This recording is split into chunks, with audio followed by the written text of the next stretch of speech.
AJ Revol nag-post sa story na kasama ang anak na lalaking si Aljur Jr.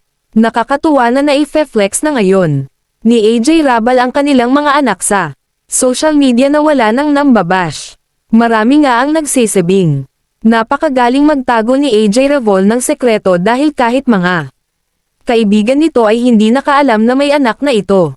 At malaki na ngayon. Ang dami ang nagulat sa revelasyong iyon ni AJ. Ngayon ay mukhang maayos na ang samahan nila ni Kylie Padilla. In comes to parenting, napaka-responsable ng bawat isa, good for them.